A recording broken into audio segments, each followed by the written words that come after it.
புதுச்சேரி லாஸ்பேட்டையில் சோகம். வீட்டில் தனியாக வசித்த ஜிப்மர் டாக்டர் ஊசி போட்டு தற்கொலை. அழுகிய நிலையில் உடல் மீட்பு.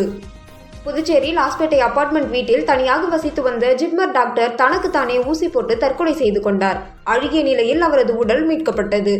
புதுச்சேரி லாஸ்பேட்டை எழில் நகர் 8வது குறுக்கு தெருவில் தனியார் அபார்ட்மெண்ட் உள்ளது. இங்கு 26 குடும்பத்தினர் வசித்து வருகின்றனர். 2வது தளத்தில் டாக்டர் ஆதிநாராயணன் வசித்து வந்தார்.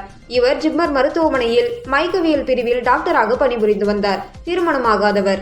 அவரது பெற்றோர் இருவரும் கடந்த 2 ஆண்டுகளுக்கு முன்பு ஒருவருக்கு பின் ஒருவராக வயது முதிர்வு காரணமாக இறந்து விட்டதால் டாக்டர் ஆதிநாராயணன் மட்டும் தனியாக வசித்து வந்தார். அவரது உறவினர்கள் பெங்களூருவில் வசிக்கின்றனர். இந்நிலையில் அபார்ட்மெண்ட் தலைவர் கோவிந்தராஜுலு என்பவருக்கு ஜிப்மரில் பணிபுரியும் டாக்டர் சீனிவாசன் என்பவர் போன் செய்து டாக்டர் ஆதிநாராயணன் 2 நாட்களாக வேலைக்கு வரவில்லை, அதனால் அவரது வீட்டில் சென்று பார்க்குமாறு கேட்டுக்கொண்டார். அதன் பேரில் அவரது வீட்டுக்கு அக்கம் பக்கத்தினருடன் சென்று பார்த்தபோது உள்புறமாக கதவு பூட்டப்பட்டு இருந்தது. சத்தம் போட்டு கதவை தட்டி கூப்பிட்ட போதும் பதில் ஏதும் வரவில்லை.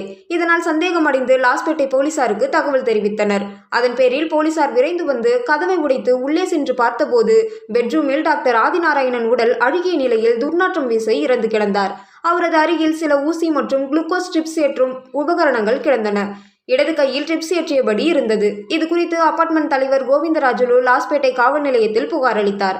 அதன் பேரில் போலீசார் வழக்கு பதிந்து டாக்டர் தற்கொலைக்கு பெற்றோரை இழந்த மனவேதனையா அல்லது திருமணமாகாத ஏக்கத்தாலா அல்லது வேறு ஏதேனும் காரணமா என விசாரணை மேற்கொண்டு வருகின்றனர்.